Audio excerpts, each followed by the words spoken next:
We're starting with the human consciousness level of shame. And I'm going to be talking about the thoughts, the emotions, and the behavior that is wrapped up and tangled up within this vibrational energy. Now, the human consciousness level of shame is proximate to death as a conscious suicide or passive suicide, and very vulnerable to negative emotions. Now, normally and most times, shame is masked by pride, anger, or guilt. Okay, nobody wants to expose their shame, so they're going to mask it with other levels of human consciousness. Now, moving forward, I will be explaining shame at its extreme level. Right? And what I want you to do is just simply see if you resonate, if you can connect with this level of human consciousness, and know that you're not fully in it, because if you were, you would not be here in this program. Now, you also may have been one who has faced depression and been able to rise up past it. And if this is the case, I want you to congratulate yourself. I want you to pat yourself on the back. I want you to celebrate, because that is very difficult to do, and be proud of it. Be proud of it, because now you can be here to actually move past it once and for all, okay? Shame at its deepest level requires professional help. Professional help that is beyond this program, okay? And oftentimes addiction is part of the equation when we talk about shame. So the person who lives in shame is not eager to prolong their life. This is the person who may smoke and has no intentions of quitting, understands fully how harmful it is for their life, but they don't care. They simply don't care. These people are not conscious of the foods that they eat. They don't care about getting physical exercise. They do not see their body as a temple. They just want to escape. Okay? Addiction, again, lives at this level of human consciousness, and it is very intense. It's intense, and addiction becomes a problem because this person wants to escape their feelings. They don't want to deal with it. They don't want to face it. They want it to go away. And so the drugs feel better than the emotions that they feel within that's connected with shame. So people in a low energy of shame, they hold their heads low. They cannot make eye contact, right? It's a person that's kind of, it's a quick thing. They cannot hold it. They want to hide away from the world. They make excuses to remove themselves from having to be social. This person doesn't want to be part of society. They don't want to be around people in general, okay? Now, shame believes that they're always judged, and this is a big one. We're going to wait here for a minute. I really want to see if you resonate with this, okay? People who are in a place of shame think that other people think less of them. This is their belief system. They think that people are judging them based on how they are, how they look, certain characteristics, what they may do, what they may not do, right?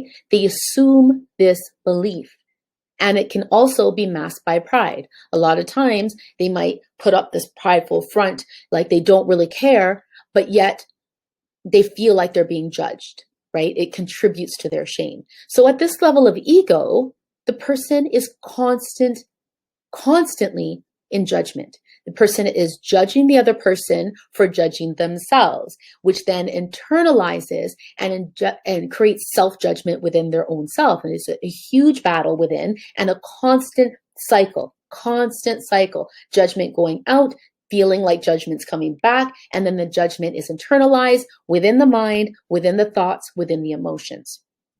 Okay? And again, obviously, this scenario and these feelings and these emotions will just make this person want to shrink away, go in their bed, pull the covers up, turn the lights off, be alone, and escape from the world. So the common factors that trigger shame is childhood trauma, physical, emotional, and mental abuse, okay? There has been some type of situation, either from childhood or even into adulthood, some situation, some circumstance, something has happened for a person to fall into a deep level of shame, okay? The mind twists, the thoughts, the emotions, feeding the ego, feeding that self-hate into thoughts and inner talk that's, I'm not good enough, I'm not worthy, I'm nothing, nobody wants me, I'm a bad person. This is the thought process that goes on within the person who lives or experiences slipping into the vibration of shame. So the thought pattern immediately attaches to your emotions, okay? The thoughts is the first step, and then it steps into your emotions, and then it is portrayed out in your behavior in the world. And this happens very fast. It actually starts with one thought that then snowballs into this whole situation, this whole motion picture within the mind, that then creates this feeling within your body, within your heart, within your soul, and then is projected out in the actions or non-actions. Okay, so at this level of shame, it's very destructive to your emotional health, it's destructive to your physical health, and it is a horrendous battle. Creates low self-esteem. The energy is very low and very heavy and creates the greatest resistance. This is why it's at the very bottom of the levels of human consciousness. You cannot get lower than a place of shame. So what happens to the mind, though, in a place of shame, right? The mind begins to hallucinate. Why? Because you're creating images. You're creating a scenario in your mind. There is a motion picture going on that you created that is not the truth. It's just you using your mental creativity to form this image that you are calling truth, okay? And you believe it. You believe in its reality. And again, it's harmful to your body, your mind, and your spirit, okay? This not only affects your physical body, it affects your energy body. It affects your aura. It affects your health aura, and it affects your outer aura. It affects you on every single level of your being, human and as being. So the effects of this level is paranoia, overcompensating perfectionist, OCD, complete inflexibility, and hatefulness towards people, situation, things. The person who is at a level of shame, who feels shame within, is going to mask it by pride, and there's going to be a defensiveness, and they're going to hate everything about everything and everyone. They hate the world, they hate people, they hate things, they hate circumstances, they hate situations. It's negative, negative, negative. And they can also overcompensate as a perfectionist if they are one that is maybe in an abusive relationship and they feel like they have to, overcompensate so they can escape feeling that shame, right? But at the end of the day, if you're in an abusive relationship, that shame is always there. So unconsciously, people who feel shame often project their shame when they feel attacked, okay? Which means that they begin to agree with their attacker. This internalizes a self-hate, which makes the person want to shrink away, falling into a deeper level of shame, taking on more abuse, resulting in rage towards others and masking, anger masks those lower feelings. That's the rage, right? So let's take, for an example, like I mentioned before, in a abusive relationship, right? If they feel attacked, they're going to project it. They're going to agree with the attacker. Oh, I know I'm a horrible person. I know it's my fault. It's my fault. They're agreeing with them. But then that internalizes where they start hating themselves and I'm nothing. I'm worthless. I'm this, I'm that. My attacker's right. I am the problem, right? That's what they believe. And they want to shrink away. They want to hide away from the world. But this can also create anger. It can create rage. It can create frustration. And it's masking the shame, but at the same time, the anger is actually a good thing. And we're going to talk about that right now, because shame needs anger for you to get out of shame. Okay. The reason being is that anger is a higher level of vibration than shame is, right? We need anger to get out. You need to be angry enough for being in that state of shame so you can actually deal with life and you can actually make the decision to move forward and actually heal. You have to go to work. You have to pay your bills. You have to do errands. You have to do your groceries. You have to put a roof over your head. Maybe you have children to look after. You have to do all these things. How are you going to do this if you don't have enough anger within you to actually get up out of bed and do these things, right? Otherwise, you'd want to just stay in your bed and curl up, but we can't do that because we'd end up on the streets. So don't be surprised as you begin to really become aware to the level of shame, that you start to see certain characteristics in other people as well.